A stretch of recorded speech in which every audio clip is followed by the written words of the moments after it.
Job ads. Bloody job ads. Why is it, since the days that T-Rexes would roam the land with their stumpy little arms, can't we in talent marketing and TA write good job ads? It baffles me. In talent marketing, the most engaged with bits of content you will ever get to create are job ads. Way beyond your lovely new TikTok, your LinkedIn post, your banner ads, beyond all of that, the one piece of content where most signposts direct people to, or are the signposts that direct people to you, are job ads. Oh look, here's one. Right, okay, so, right, create an EVP, okay, create a marketing strategy, design the brand, build a house, perform open heart surgery, oh wow, okay, drive an F1 car, land a plane, okay, bring a little kitten back to full health. There's got to be a better way. And I think I might just have one.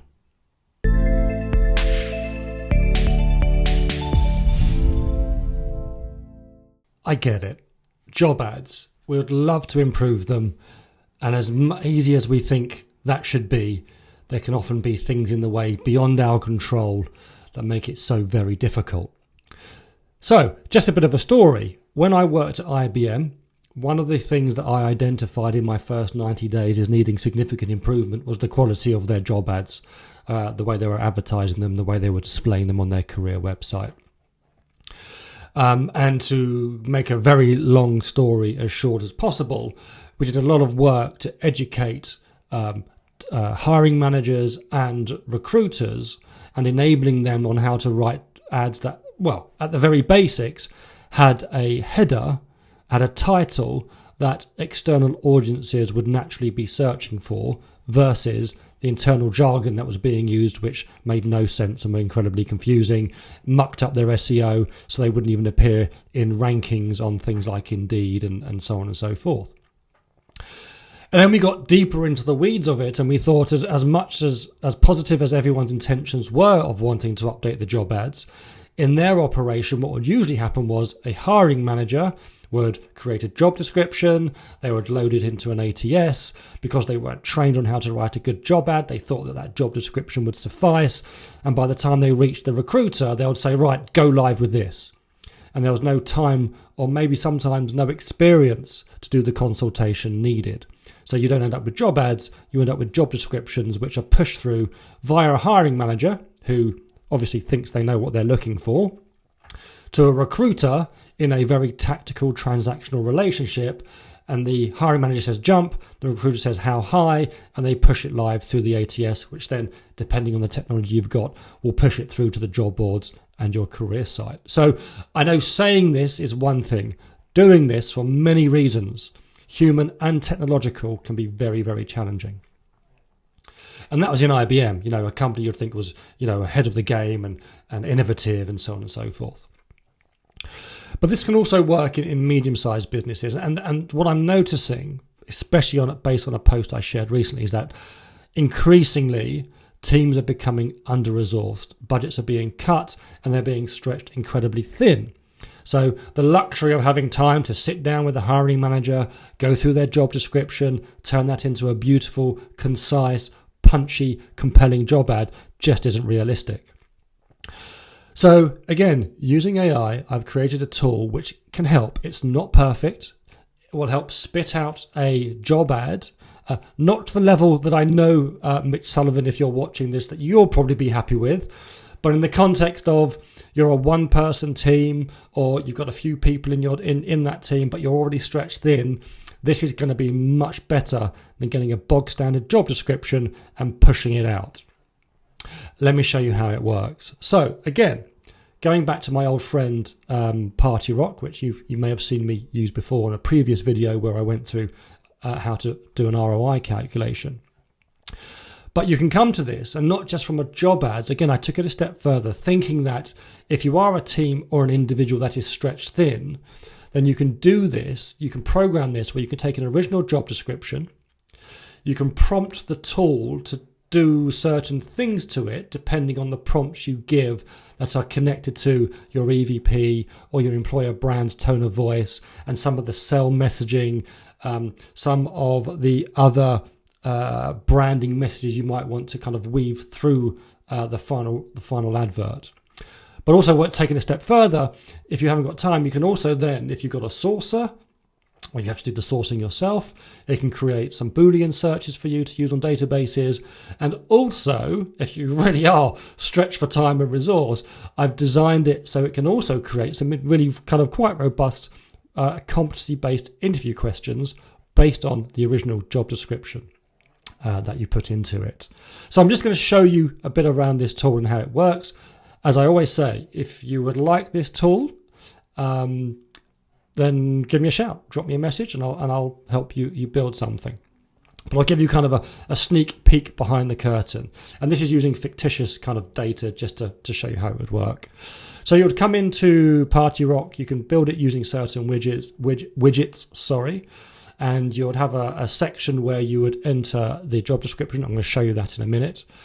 But what you want to do in these sections, where it optimizes it to a job advert, you can start coming in here and putting in prompts. So as you can see here, I've said to it, improve and optimize this job description while keeping all requirements. And then it copies and pastes, it kind of pulls in the information I'm going to paste into this box in a moment. And then you say, for each job advert, include one of the following introductions, blah, blah, blah. Now, these introductions, again, I've made them up, but imagine you've got your EVP, you've got your brand, and out of that comes talk tracks, sell messaging, the hints and tones of your brand that you want to kind of infuse in all your communication for that brand consistency at every touch point. Now, you might think some of these are a bit cheesy and a bit fluffy. They probably are. But again, just to illustrate how this would work, you'd obviously feed in your own prompts based on your own brand and so on and so forth. But, at Acme Inc., we're more than just a product and tech company. We're transforming chaos into order and processing data challenges similar to the scale of tech giants, blah, blah, blah. And what I've said is, depending on what I paste as an original job description into this field, choose one of these kind of as a bit of an intro, a bit of that kind of branding intro. So that's that one. Then what I've done is you come down to this section which will spit out the boolean searches for recruiters or sourcers or headhunters. And again, you say, generate a list of boolean search strings based on the original job ad that I'm going to put into the machine. I've also said I want some basic boolean searches, and I want to include some more sophisticated ones too. And then again, if you're pressed for time and you want to create interview questions really specific to the job description you're looking for, maybe it's a technical interview, you could do that here as well. You create this field, you create this section, and you say generate 10 interview questions based on this job description that ask for past examples of experience, focus on practical experience, and avoid hypotheticals. So let's give it a go. Let's leave the edit version. So I have, here's one I prepared earlier. This is a real quote unquote job ad that I have found. I've not made this up. This is a genuine job ad, again, using quotation marks. I haven't done anything to make this look longer than it should be. This is Arial font 10, right? So this is really small font. And as you can see, I think this is for a head of marketing for a company. I've left it anonymous. I've taken the name out. You can't see that. I don't want to name and shame anyone. But this is such a common problem in our world, and it has been since the dawn of recruitment time, I think. But they've taken a job description, they've just pushed it out. But look, I mean, this would give Tolkien a run for his money. It goes on and on and on. So what I've done, you may not have seen it, you may have had a chance to read it in the prompt. I'm just asking the AI to take what it thinks are the most important parts for this stage of the candidate journey. They're looking at a job ad or they've come to the site, they don't need to see everything. This is to wet the whistle, to entice them. The more granular detail can happen further on along their journey towards hire application, via a conversation, via other means. They make a contact and then you send them the full job description, which is this. But this is 3 pages. I'm still going. Bear with me, people.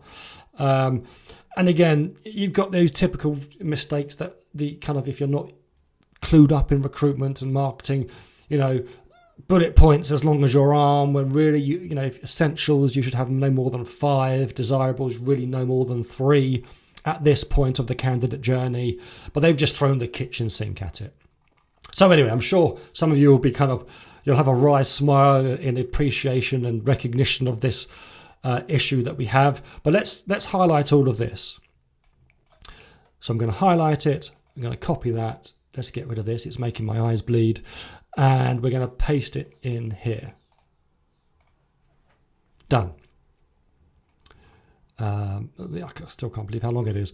And then we're going to let the machine run and do its thing. So hit that. And there you see. So it's taken one of those kind of branded messages to just do a bit of a quick introduction. And it says at Acme Inc. we're more than just, so it's taken that top one. This pivotal role leads the EMEA Marketing Communications of Excellence, overseeing a team of marketing experts who drive brand management, Essential. And it hasn't listed them out, but you can see the bullet points. 1, 2, 3, 4, 5, and it's got 1, 2 for preferred. With a deep understanding of our business and a passion for marketing excellence. So you see, it's got that more conversational tone. It's done it automatically. Now, you could argue, oh, come on, man. How do you know this is right? But this is just the start. This is then, you take that War and Peace version from the hiring manager, you put it into here, you have that consultative conversation and say, look, I'm going to take this and make it a bit more compelling, bearing in mind where the candidate is at this stage of their journey. They don't need all of this. They just need the important bits. You take this back and go, are you happy? This captures the essence of what you're looking for.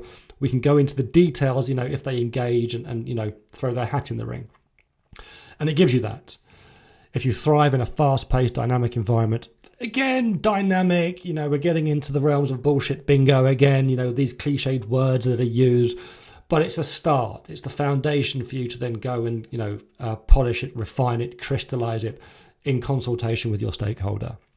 And this has just saved you sometimes hours of work going through that, writing it, drafting it. It's taken all that heavy lifting away. Then, if you want to do sourcing, because you might be looking for one person, right? So doing a big campaign for 1 or 2 people might be trying to kind of hit a small nail with a sledgehammer. Your strategic recommendation to the person might be, let's not spend X hundreds or thousands of pounds on a paid media campaign. Let's just use a sourcer because we need 1 or 2 people and that we need it to be targeted and specific. So it's a sourcing play, not a mass media play. And if you're doing that, if you're a one-person band, here are some boolean searches you can use. Now, I'm not a sourcing expert. It'd be really interesting if there are any sources watching this who will look through these and go, let me know if it's any good. I think they are. They look quite good to me, but I'd like to get an expert's opinion. Again, they may not be perfect, but boy, it's, I think this is more than a foundational start for anyone who's, again, stretched for time, can't do all this on their own, wouldn't know where to begin. And then, again, to be really helpful and, build bridges between the marketing team and the recruitment team, you can say, hey, here are some questions. That part is already taken care of. Describe a successful integrated marketing campaign you led from start to finish, including the strategy, channels used, content creation, and metrics for measuring success. That sounds like quite a solid question to ask a head of marketing, and specific to the requirements that are uploaded in the original job description. Let's use another one. Share an experience where you had to analyse campaign performance data and adapt your tactics based on the insights. What changes did you implement and what were the results? Maybe I'm getting too excited, but these are really quite good. So there you go. I've got this tool, job ad, sourcing and interview prep buddy. Is it perfect? No. As you can see, there'll be people kind of scoffing at some of the outputs of this, but it's a start. It's something. It has maybe saved hours or even days to get you to this stage of the process, and it's automated it. If you like what you've seen and you'd want me to help you hold your hand, build this for yourself, give me a shout. I've got time on my hands whilst I'm in between gigs, and it'd really be, it'd be great to help people out there make their lives in employer branding and talent marketing easier in any way that I can. Anyway, if you'd like to do that, drop me a message. I'll leave it there. And again, I'll hopefully see you all soon. Cheers.